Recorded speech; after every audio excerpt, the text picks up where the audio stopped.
चक्षुरुन्मिलितं येन तस्मै श्रीगुरवे नमः। श्रीचैतन्यमनोभीष्टं स्थापितं येन भूतले स्वयं रूप कदा मह्यं ददाति स्वपदान्तिकं। जय श्री कृष्ण चैतन्य प्रभु नित्यानंद श्री अद्वैत गदाधर शिवासादि गौर भक्तवृंद। हरे कृष्णा कृष्णा कृष्णा हरे हरे, हरे राम राम राम। अभी अभी हमने दो प्रसिद्ध वैष्णव सॉन्ग गाए। एक है काबे हाबे बोलो सईदीना अमर। यदि भी इसका अनुवाद तो पूरा डिटेल हम बहुत समय लेगा, लेकिन संक्षेप में ये बता सकते हैं कि भक्तिनाथ ठाकुर कहते हैं उस सॉन्ग में कि ऐसा दिन कब आएगा, कबे हाबे बोलो सईदीना अमर। ऐसा दिन कब आएगा कि जब मेरे अपराध सब नष्ट हो जाएंगे। हम लोग बहुत अपराध करते हैं, हमें लगता है कि नहीं नहीं हम लोग थोड़ी अपराध करते हैं, हम तो किसी का बुरा, हम तो डू गुड बी गुड में बिलीव करते हैं। लेकिन जानते अनजानते हम बहुत सारे अपराध करते हैं। विशेष करके हरि नाम के प्रति जो 10 नाम अपराध होते हैं उसके प्रति फिर कई बार हम भगवान के विग्रहों की सेवा अपराध हो करते हैं। और अधिकतर केस में पाया जाता है कि भक्त वैष्णव अपराध में फंस जाते हैं। तो ये सारे अपराध जो है ये वास्तव में हमारी भक्ति के मार्ग में बाधा डालते हैं और हमें ऐसा लगता है कि हम बहुत आगे बढ़ रहे हैं, लेकिन समय बीतता है हम वहीं के वहीं रह जाते हैं। और कई बार काफ़ी समय एक ही स्थान पर रहने के कारण उत्साह जो होता है वो कमज़ोर हो जाता है। और जब उत्साह कमज़ोर हो जाता है तो माया के लिए दरवाजे खुल जाते हैं, माया का गेट खुल जाता है। जब माया का गेट खुलता है तो माया तो गेट खुलने का वेट नहीं करते, माया तो क्रैक में से भी अंदर आने को प्रवेश तैयार है। तो एक छोटी सी क्रैक भी माया के लिए काफ़ी है प्रवेश करने के लिए हमारे भीतर। तो जब हम तो गेट ही खोल देते पूरे, तो हम माया के विक्टिम बन जाते हैं। और जब माया के विक्टिम बनते हैं तो परिणाम ये आता है कि उस भक्त को ऐसा लगता है कि मैं बहुत प्रगति कर रहा हूँ, मैं बड़ा अच्छा सेवा भी कर रहा हूँ, लेकिन वो सोचता रहता है कि मेरा कोई कुछ नहीं बिगाड़ सकता, मैं बड़ा अच्छा भक्त हूँ। लेकिन परिणाम ये आता है कि वो सोता है कहीं और, जगता है कहीं और। अर्थात वो व्यक्ति कुछ महीनों के पश्चात, कुछ दिनों के पश्चात कहाँ से कहाँ पहुँच जाता है। फिर उसको रियलाइज़ होता है कि वो कैसा था मैं और कब अब कैसा हो गया। इसका मूल कारण है अपराध। तो अपराध रुचि का अर्थ होता है कि मेरे कब अपराध नष्ट होएंगे और कब शुद्ध नाम में रुचि मेरी बढ़ेगी। शुद्ध नाम में रुचि तभी बढ़ती है जब आपका अपना प्रयास होता है। शुद्ध नाम में तभी रुचि बढ़ती है जब आपके अपराध नष्ट हो जाते हैं। जैसे जैसे अपराध नष्ट होते जाते हैं वैसे वैसे आपके नाम के प्रति आकर्षण बढ़ता जाता है, क्योंकि नाम के प्रति जो आकर्षण होता है वो आप में सारे जितने वैष्णव के जितने गुण होने चाहिए, सहनशीलता, तपस्या, अहंकार से मुक्ति, द्वेष से मुक्ति, माया से अनाकर्षण, तो दया, विनम्रता, ये सारे गुण जो है वो हम लोग मैकेनिकली मैन्युअली प्रयास करते हैं कई बार कि हमें ये सारे गुण प्रकट हो, कि हम विनम्र हो जाए, हम दयालु हो जाए, हम सहनशील हो जाए, क्षमाशील हो जाए। लेकिन मैकेनिकली काम होता नहीं है। शायद थोड़ा बहुत लाभ मिल जाएगा आपको, लेकिन जो उसका मूल जहाँ से वो प्रकट होता है वो है भगवान का नाम। जैसे आप भगवान के नामों का उच्चारण करते हैं वैसे वैसे भक्त के लक्षण अपने आप धीरे धीरे प्रकट होते हैं। कई बार कुछ भक्त लोग हमें कहते हैं कि सारे प्रॉब्लम का आप एक ही सॉल्यूशन देते हो, अच्छे से जप करो, और कोई सॉल्यूशन ही नहीं है, सबका यही सॉल्यूशन है। एक्चुअली ये सॉल्यूशन हमने नहीं बताया है, ये सॉल्यूशन चैतन्य महाप्रभु ने बताया है। अभी अभी हम जब सॉन्ग गा रहे थे उसमें उन्होंने कहा कि तुम्हारे लिए मैं ये औषधि लेके आया हूँ जिससे माया नाशी बारो लगी, और जिससे माया भाग जाएगी, माया आपको छोड़ के चली जाएगी। तो ये चैतन्य महाप्रभु ये सॉल्यूशन लेके आए हैं। तो जो भी आप हरि नाम जप करते हैं इसका सीधा असर पड़ता है हमारे व्यवहार के ऊपर। इसका अर्थ ये नहीं कि हमें निराश हो जाना चाहिए, हाय हाय अब तो इतना बड़ा पहाड़ आ गया हमारे सामने, कैसे अपराधों से बचेंगे, कैसे ये सब गुणों को विकसित करेंगे, हमें तो बहुत गलतियां करते हैं। तो कोई बात नहीं, अगर आपसे गलतियां होती है लेकिन आप गलतियों को रोकने का प्रयास भी अगर करते हो, अगर आप प्रयास भी करते हो कि हम सुधरे, हमारा परिवर्तन हो, ये प्रयास अपने आप में काफ़ी है, ये पर्याप्त है। इसका परिणाम यह आएगा कि आप खुद देखोगे कि आप में परिवर्तन हो रहा है। चैतन्य महाप्रभु बहुत कृपा करके, बहुत ही मधुर भाव से, बहुत ही प्रेम से कह रहे हैं कि हे जीव जागो, कब तक रहोगे माया की गोद में सोते हुए। इतना समय तो बीत गया, इतने साल बीत गए, अभी भी क्या तुम्हें माया की गोद से उठने का इच्छा नहीं हो रहा है? जब तुम्हारा जन्म नहीं हुआ था तब तो तुम गर्भ में तो ऐसी प्रार्थना कर रहे थे कि हे प्रभु मुझे गर्भ से इस जगह से बाहर निकालो तो मैं आपका भजन करूँगा। यदि भी आप हम भक्त लोग जब भी कष्ट में होते हैं तो आप जो भक्त होते हैं वो जब आपको कोई कष्ट आता है तो आप सबसे पहले किसका स्मरण करते हो? भगवान का ही तो स्मरण करते हो ना। क्योंकि जब आपको पता पड़ता है कि अब मैं कंट्रोलर नहीं रहा, अब भगवान ही कंट्रोलर है, वो ही करेंगे जो करना है, तो फिर आप अपने आप अपना आईने के सामने खड़े रह जाते हो, है ना, कि भाई मुझसे कुछ नहीं होने वाला, जो भी होगा किसके द्वारा होगा? भगवान के द्वारा होगा। जब तक हम इस बात को समझते नहीं है ना कि भगवान सर्वोच्च कंट्रोलर है, तब तक हम हमेशा दुखी, निराश, फ्रस्ट्रेटेड, डिसअपॉइंटेड, स्ट्रेस्ड आउट, ये सब समस्या इसके कारण होती है क्योंकि हम सोचते हैं कि हम कंट्रोलर हैं। और जैसे ही आपको ये विश्वास हो जाता है कि वास्तविक कंट्रोलर कौन है? भगवान है। हर एक छोटी वस्तु को कंट्रोल करेंगे भगवान करेंगे, और आपका कार्य या मेरा कार्य कंट्रोल करना नहीं है। मेरा कार्य है उनके आदेशों का पालन करना, उनकी सेवा करना, ये मेरा कार्य है। लेकिन मैं मेरा कार्य छोड़ करके मैं उनका कार्य खुद लेने का ट्राई करता हूँ। मैं कंट्रोल करने का प्रयास करता हूँ, और उन्होंने जो कार्य मुझे दिया था वो कार्य मैं नहीं करता, तो समस्या खड़ी हो जाती है। इसलिए समस्या खड़ी हो जाती है, और फिर माया आपको बार बार लात मारती रहती है। और जब आपको लात मारती है फिर आपको याद आता है, ओ मैं तो कंट्रोलर था ही नहीं, मैं कंट्रोल क्यों बनने का प्रयास किया? उसका फियास्को हो जाता है पूरा। फिर वापिस आ जाता है अपनी जगह पर कि गलती हो गई, मैं तो गलत जगह पे आ गया। एम्बेरेसिंग हो जाता है बहुत, उसको शर्मिंदा होना पड़ता है कि हे प्रभु मैं कंट्रोल बनने का प्रयास किया, लेकिन मेरा कार्य है आपकी सेवा करना। तो चैतन्य महाप्रभु इतना प्यार से कह रहे हैं कि केवल तुम्हारे लिए तो मैं प्रकट हुआ था। हे जीव, जब भगवान जीव कहते हैं इसका अर्थ क्या होता है? कोई एक पर्टिकुलर जीव को कहते थे? नहीं। जीव गोस्वामी को कहते थे? नहीं।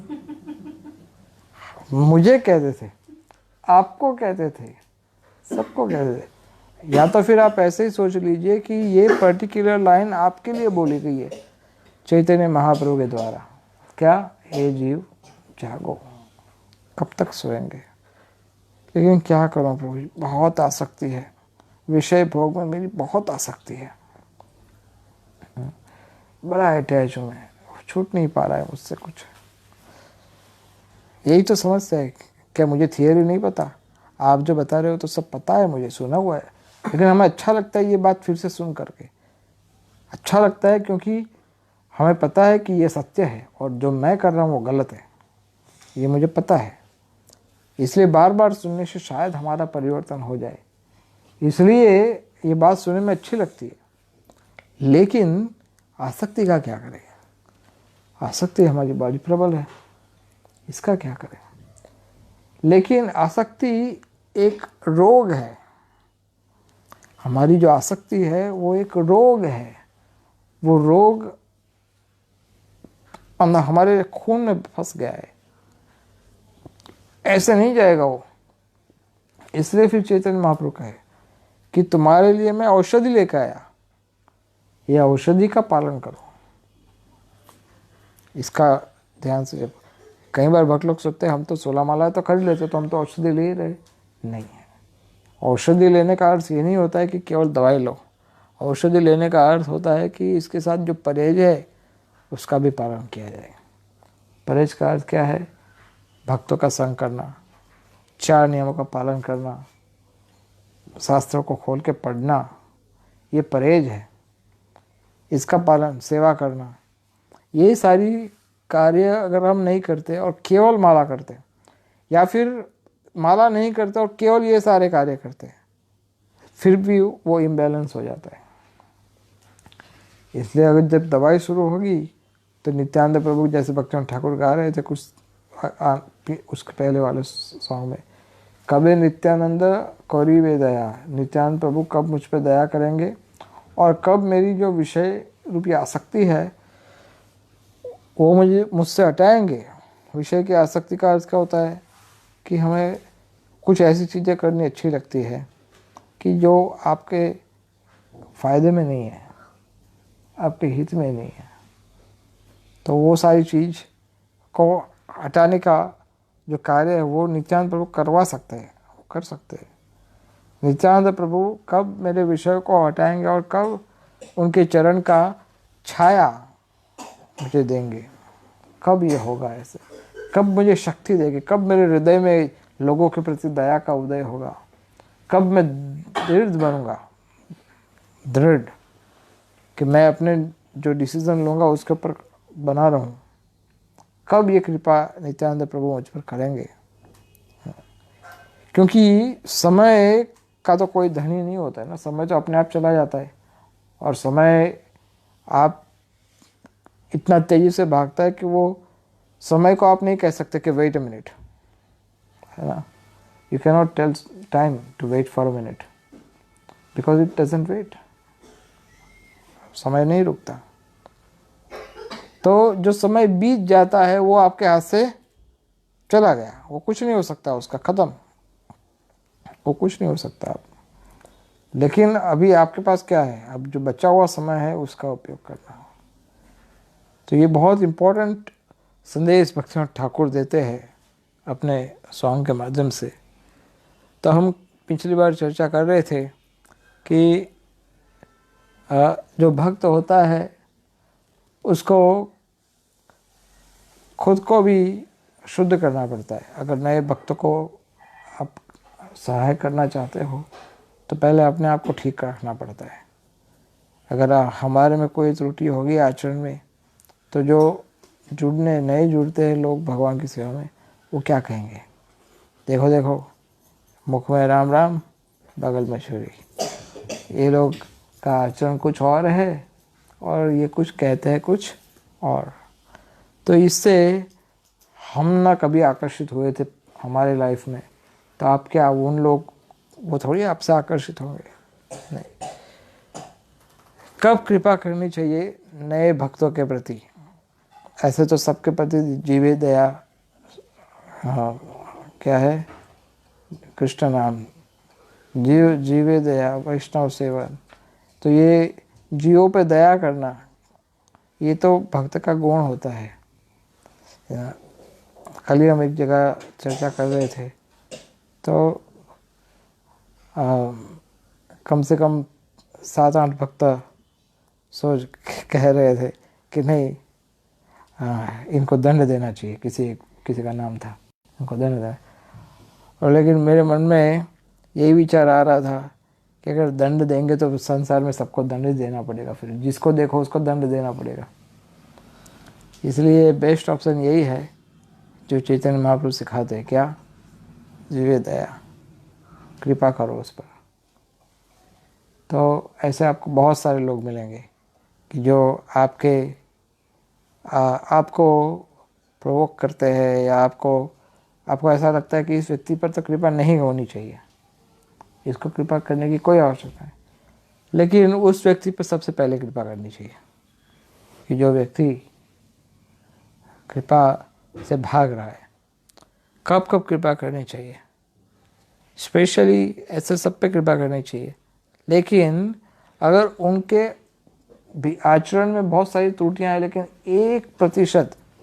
1% सिंसियरिटी अगर आपको प्राप्त हो रही है, थोड़ा बहुत इसको थोड़ा सा हेल्प करने से, ये नहीं सोचना चाहिए कि अगर एक भक्त को 2 महीने में आप 16 माला के लिए तैयार कर सकते हो तो ये स्टैंडर्ड फॉर्मेट रेडी हो गया, अब कोई भी आएगा सब 2 महीने के अंदर 16 माला के लिए रेडी होना चाहिए। अगर नहीं हुआ तो डिटेन, आउट। तो ऐसा नहीं होना चाहिए। जैसे आप अस्पताल में जाते हो, डॉक्टर के पास जाते हो, तो आप क्या देखते हो? किसी को 6 महीने से अस्पताल में है, कोई 2 महीने में डिस्चार्ज ले लेता है, कोई 5 दिन में डिस्चार्ज ले लेता है। क्यों? क्योंकि सबका रोग अलग अलग है। तो हम सब जीवों का रोग अलग अलग है। किसी को अधिक समय लगता है भक्त बनने में, किसी को कम समय लगता है भक्त बनने में, किसी में कोई परिवर्तन धीरे होता है, किसी में कोई कम ज़्यादा तेज होता है, कोई बहुत अच्छे से सेवा करता है, कोई आलसी हो जाता है। क्या किसी में एक अच्छा होता है तो दूसरा गलत होता है, किसी में वो अच्छा होता है तो कोई और चीज़ गलत होती है। तो ये वैरायटी तो सब जगह है। इसलिए 1% भी सिंसियरिटी अगर आपको प्राप्त होती है तो उसको कभी छोड़ना नहीं चाहिए, उसका त्याग नहीं करना चाहिए। क्योंकि त्याग करना तो चैतन्य महाप्रभु ने सिखाया ही नहीं है। किसी जीव का त्याग करना केवल उसी का त्याग हो सकता है जिसका हमारे आचार्यों के द्वारा त्याग किया गया हो। उसी का त्याग हो सकता है जिस व्यक्ति ने वैष्णव को बहुत कष्ट दिया हो, उसी का त्याग किया जा सकता है। फिर दूसरा क्या होना चाहिए? जब आपको ये पता पड़ जाए कि ये व्यक्ति चाहे कितना भी निकम्मा है, ना बोलते हैं ना वो गुड फॉर नथिंग वाला, कुछ काम में नहीं आ सकता, ये बिल्कुल निकम्मा है, अगर वो बिल्कुल यूजलेस है एकदम, ऐसा व्यक्ति किंतु केवल वो इतना मानता है कि कृष्ण परमेश्वर है, कृष्ण भगवान, बस इतना अगर उसको पता है तो भी आपके काम का है, तभी भी वो आपके काम का है कि उसको केवल इतना पता है कि वो कृष्ण भगवान है, पूर्ण पुरुषोत्तम परमेश्वर है। उससे ही उसकी भक्ति वापिस आ जाएगी। उसको सहायता करने से वो व्यक्ति वापिस कृष्ण भक्ति में जुड़ जाएगा। इसलिए उन पर कृपा अवश्य करनी चाहिए, उनको त्याग नहीं करना चाहिए। और कब हमें और कैसे लोग पर कृपा करनी चाहिए? अगर कोई व्यक्ति भगवान के द्वारा जिसका त्याग हो गया हो, या भगवान जिसको भगवद गीता में कहते हैं ऐसे व्यक्ति को मैं छोड़ देता हूँ, लेकिन भक्त क्या करते हैं? उसको किसी न किसी प्रकार से कोई छोटी मोटी सेवा में जो एंगेज करने का प्रयास करते हैं। थोड़ा सेवा करेंगे, इनडायरेक्टली सेवा करेंगे, किसी वैष्णव का सेवा करेंगे, किसी वैष्णव के सेवक का सेवा करेंगे, ऐसे इनडायरेक्टली किसी न किसी तरह से उसको सेवा में लगाते हैं। कई बार लोग को लगता है कि ये क्या कर रहे हैं प्रभु जी, इसका तो सबने त्याग कर दिया है। भगवान भी शास्त्र में कहते हैं, देखो भगवद गीता में कहते हैं, भागवत में भी कहते हैं कि इसको तो फेंक ही देना चाहिए, इसको तो त्याग ही करना चाहिए, फिर भी उसको सेवा में लगा रहे हैं वो भक्त।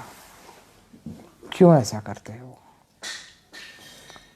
ऐसा इसलिए करते हैं ताकि सेवा करते करते जो कुछ सुकृति उसको प्राप्त होगी उसके द्वारा फिर से वो भक्ति में आने का क्वालिफिकेशन प्राप्त कर सके, फिर से सुधरने का प्रयास। तो भक्त जो होते हैं वो कुछ भी छोड़ने को तैयार नहीं होते, बहुत कंजूस होते हैं वो किसी का त्याग करने में। वो त्याग कर ही नहीं सकते किसी का वैष्णव। क्यों?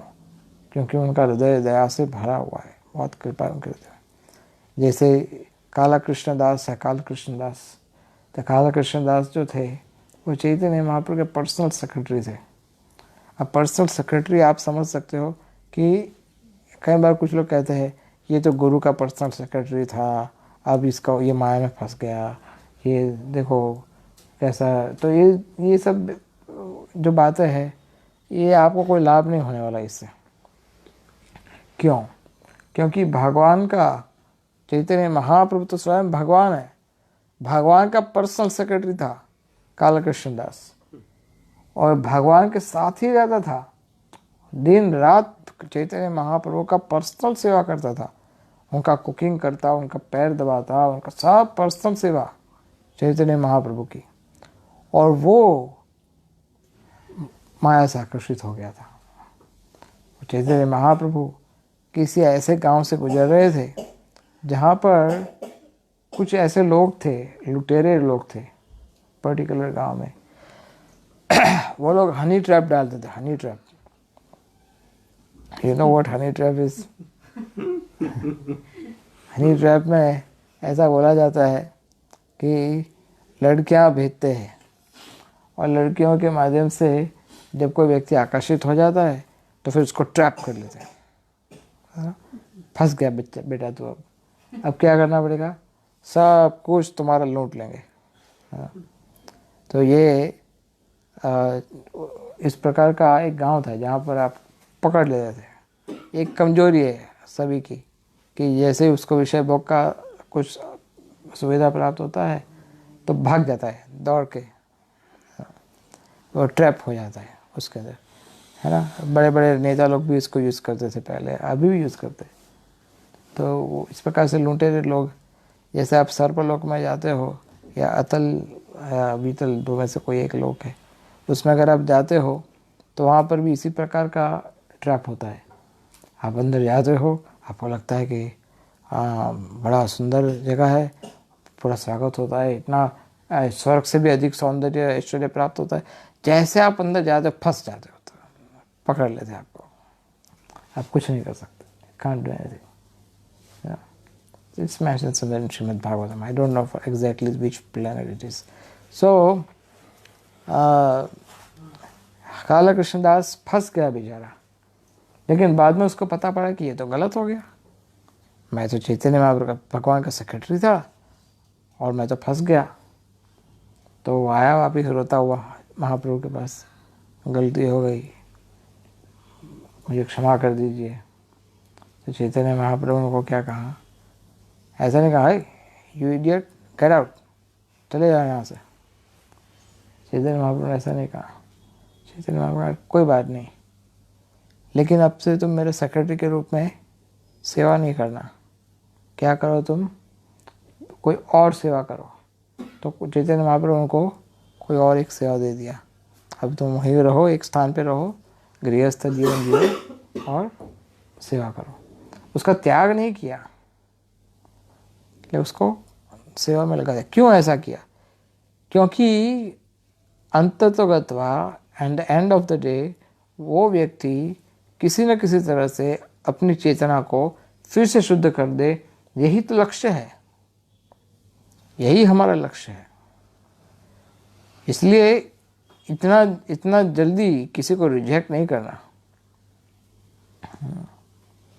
ये है भक्तों का गुण। इस तरह से हृदय में कृपा विकसित होनी चाहिए, है ना। क्षमाशील किसको बोलते हैं? वैष्णव क्षमाशील तभी होता है ना कि वो गलतियों को क्षमा करते हैं। ठीक है, चलो छोड़ दो, अभी जाने दो, है ना, ये गलती को जान दो, क्षमा कर दो, अभी जाने दो, छोड़ दो। अगर आप सोचिए कि सब लोग इस तरह से एक दूसरे की गलती तो क्षमा करना शुरू कर देंगे तो क्या परिणाम आएगा? आपस में कोई झगड़े नहीं करेगा, है ना। और फिर संबंधों में मिठास आ जाएगी। और संबंधों में मिठास आएगी तो क्या होगा, आपको स्वर्ग जैसा लगेगा। आपको लगेगा कि वाह प्रभु जी, अब तो मंदिर में बड़ा अच्छा लगता है। सारे भक्त एक दूसरे से इतना अच्छे से व्यवहार करते हैं, इतना स्वीट रिलेशनशिप सबके बीच में, सारे कांग्रेगेशन भक्तों के बीच में। ये तो कितना अच्छा है या? ये हो सकता है, सब एक दूसरे को सहयोग भी देंगे, ये सब कुछ हो सकता है। लेकिन चैरिटी क्या बोलते हैं, बिगिंस एट होम, है ना। शुरुआत कहाँ से होनी चाहिए, हमसे होनी चाहिए, घर से होनी चाहिए, अपने आप से होनी चाहिए। अगर हम सुधरेंगे, हम बदलेंगे, हमारे हृदय को इस तरह से अनुकूल करेंगे भगवान की सेवा के लिए, तो परिणाम अनुकूल आ सकता है। इसलिए किसी का, अगर किसी ने कोई सेवा की हो, भगवान ने, अगर आप किसी ने कोई सेवा की हो तो उसको पूरा ढिंढेरा पीट करके सबको बताओ कि ये भक्त ने बहुत अच्छा सेवा किया है, ये भक्त ने बहुत अच्छा सेवा किया है, सबको ढिंढेरा पीट के बताओ। लेकिन अगर उस भक्त ने कोई गलती की है तो उसको ही बुला दो कि तुमने कोई गलती की है, उसको ही बुला दो, खुद ही भूल जाओ, उसको भी बुला दो, लेकिन उसको सुधार करके बुलाओ, उसका सुधार करो और उसको भुला दो। वो बात फिर से कभी चर्चा मत करो, और किसी और को बताने की तो बात ही छोड़ दो। ये अगर आप कर सकते हैं तो इससे कृपा का संचार होगा हृदय में। आप किसी पर कृपा कराएंगे, ये आपको लगता है कि इतना आसान है, लेकिन इस तरह से अगर आप व्यवहार करने का प्रयास करेंगे तो धीरे धीरे धीरे धीरे आप लोगों की सहायता करने में सफल हो पाएंगे। इसलिए कृष्ण भक्ति में भक्त के जो गुण होते हैं, डिवोटी के जो लक्षण होते हैं, वो लक्षण देवताओं में भी नहीं प्राप्त होते। ऐसे लक्षण इंद्र, चंद्र, वरुण, इन लोगों में ऐसे प्रकार के लक्षण प्राप्त नहीं होते। ये लक्षण केवल भगवान के भक्तों में होते हैं, वैष्णव में होते हैं। तो इसलिए हमें जीवों पर दया करने का प्रयास करना चाहिए, मेहनत करनी चाहिए। So maybe you can stop here. कोई प्रश्न है तो पूछिए।